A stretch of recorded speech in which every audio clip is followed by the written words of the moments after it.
Frugal Force. Once again, this is Captain Frugal for another episode of Road Rage. If you're not familiar with Road Rage, you're new to the channel. Road Rage are unscripted videos that I set my phone, I put it in this little placeholder, put the microphone on while driving or taking a walk, but usually it's driving, henceforth Road Rage. And I just talk about things that are interesting to me, current subjects, things like that, or just, you know, whatever, things usually based on comics and games. While on the road. Oh, cool! I'm just passing a truck right now that has some military vehicles on it. That's cool. And well, anyway, so yeah, I talk about that. So it's not going to be super high quality audio or anything, and it's off the cuff stuff. That I hope they can generate some interesting conversation.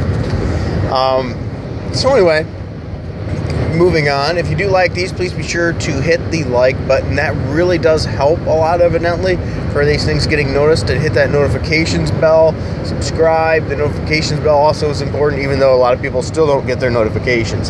So if you find that you're one of those and you want to help the channel, you can go to the info bar down below and you can subscribe to our Patreon for as little as $1 a month, and we would greatly appreciate that.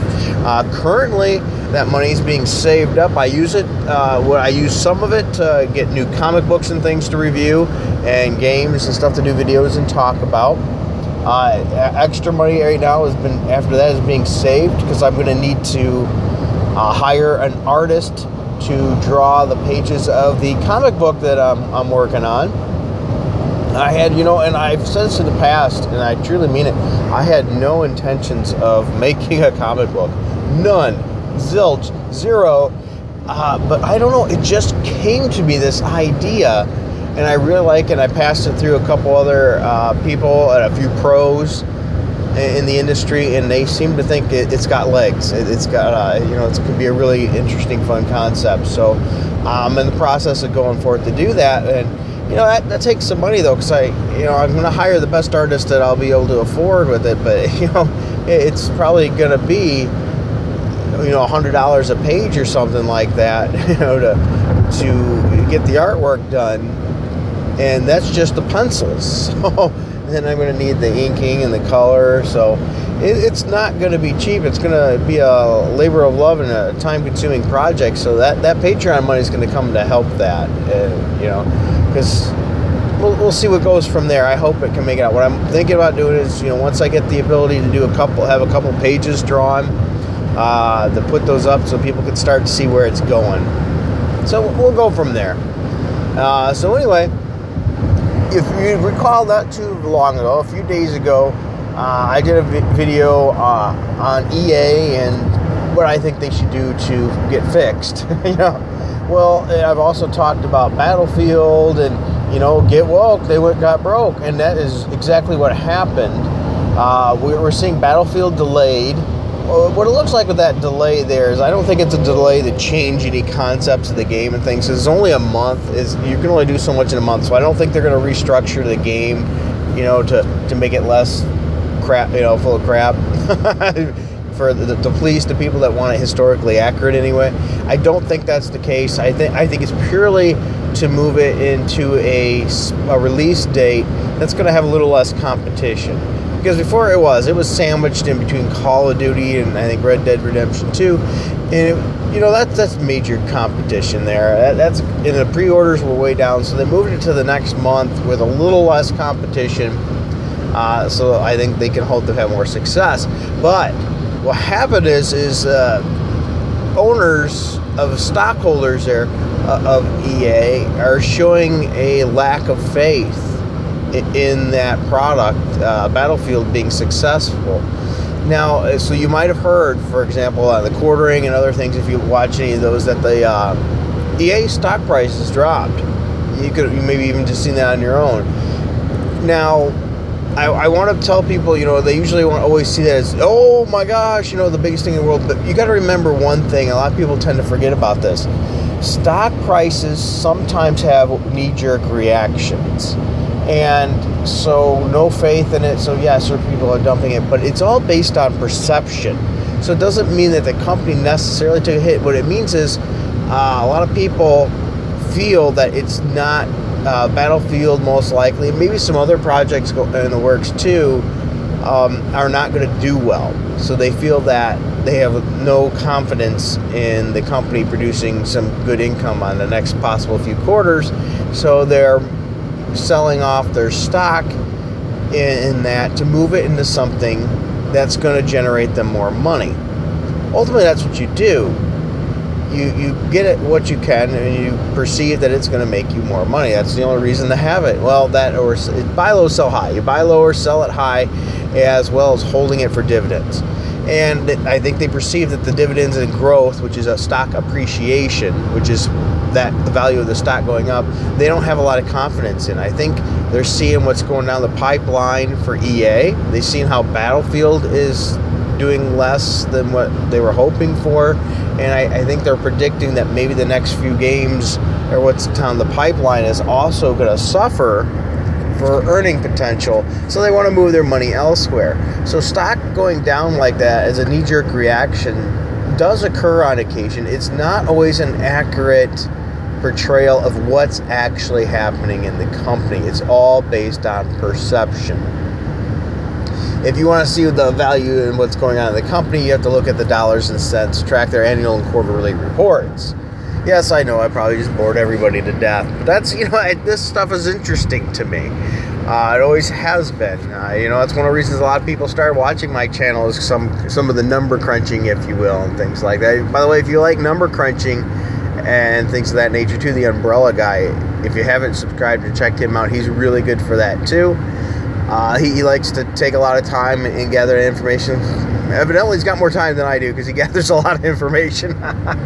So good for him. And he does good analysis. I'm giving him a thumbs up on that. I've seen a lot of his stuff, and I've talked to him, and he seems like he knows what he's doing. So he's going to get my seal of approval on that. Absolutely. But yeah, so EA is not like necessarily folding or anything. Yes, the stock went down, but there's probably a good likelihood that there's not a lot of faith in the next few products that are coming out there. And people have been speaking, and I think it's getting noticed. The people, the investors notice, oh, okay, we're missing the mark now. The question is will EA self-correct, or are they going to pull a Marvel? They're just going to say, oh, you guys will come around. You don't like it, don't buy it, and kill their own business. I have a feeling, as much as EA does a lot of really stupid, crappy moves, I think there's going to be some changes. I don't know if it's the SJW crap that'll change, but it'll be the microtransactions, maybe reduced some. There'll be changes, but here's the thing, beware of the changes that may come. Just because they're going to change doesn't mean it's going to be for the better. What they're going to do is they're going to try to make changes that are going to give them income in other ways. That's all. It's business. It's not personal. It's the goal of business is to make money. Let's be clear about that. The goal, though, that sometimes companies forget is there's two things. One, the company first has to make a product that people need or want. And when it's a want product, it's even harder, because you have to prove it's something worth discretionary income after you bought the things that you needed and absolutely had to have. These are things you don't have to have, so you have more choice and usually more competition in that area. The other one, too, is they have to create and stay and get loyal customers to stay. Marvel has the same problem. What they don't realize is their income, is largely from loyal customers that are repeat customers. Okay, well, cement truck now in the way, making everything go slow. I hate when that happens. So, obtain new customers costs a lot of money. Marketing is expensive.